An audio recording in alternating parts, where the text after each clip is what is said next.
Okay, magtest lang tayo ng mga units na binili ni Sir J from Batangas City. Apat na 1911 tsaka apat na Glock 17. Unahin natin itong 1911.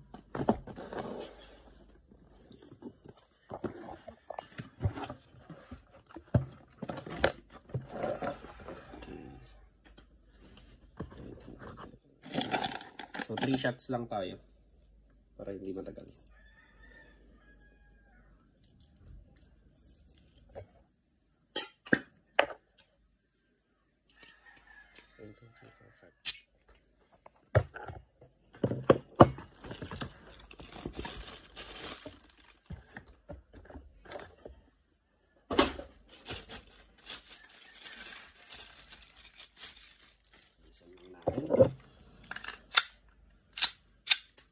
V1911 firing. Okay, tatlo lang.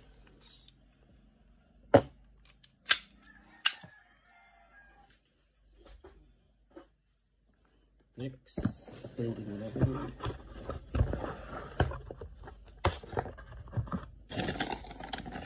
Three shots lang din.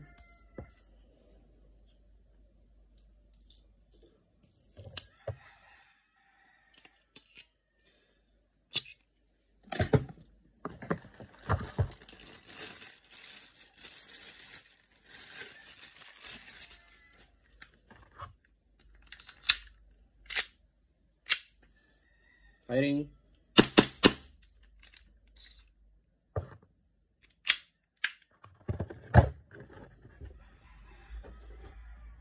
Okay.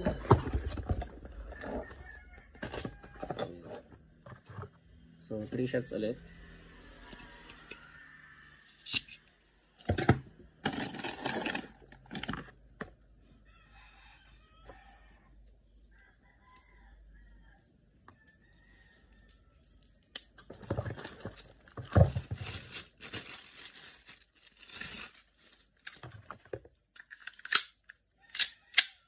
Firing.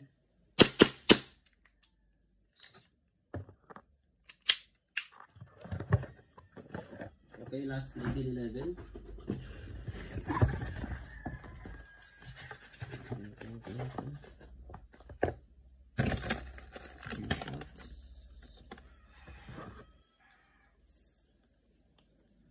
So itong single stock ng itong WE1911 pala is talagang single stock siya. So unlike doon sa Tokyo Marui na 1911 which is hindi compatible, hindi cross compatible ang magazine dito. Double stock kasi yun yung magazine yun. So zigzag pa rin dito. Firing.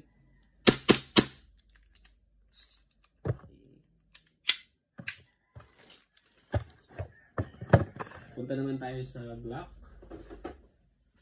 Itong binili sir is apat na Glock 17 Gen 4. Test 3 shots. So may kasamang grips, back straps pala, tsaka mga pins. So 3 shots ulit.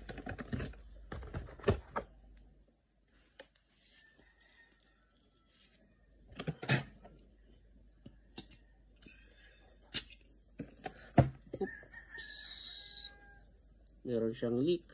Okay, i-repair natin to bago ipa-ship kay sir. Pero i-test muna natin itong unit. So, ganyan tayo. Papalitan natin to. Firing. Okay.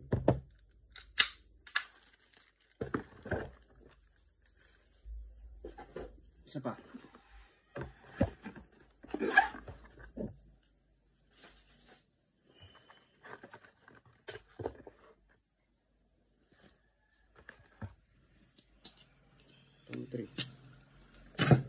So wala tong leak. So ganun tayo dito sa GRRI. I-replace natin or i-repair natin yung may leak na magazine. At least natetest po natin yan. Hindi darating sa inyo na may leak. Firing.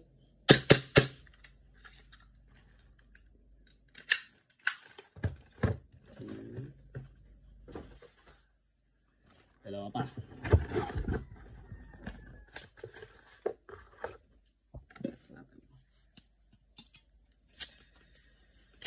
So hindi talaga natin may iiwasan yung mga may leak na magazine out of the box.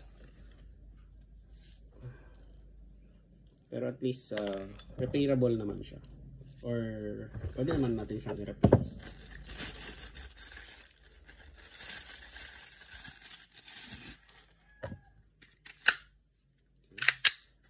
Firing. Okay, last block.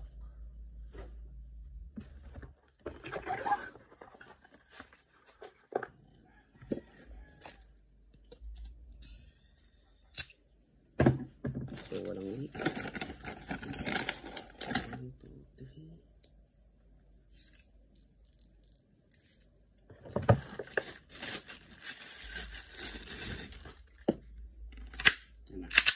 Firing.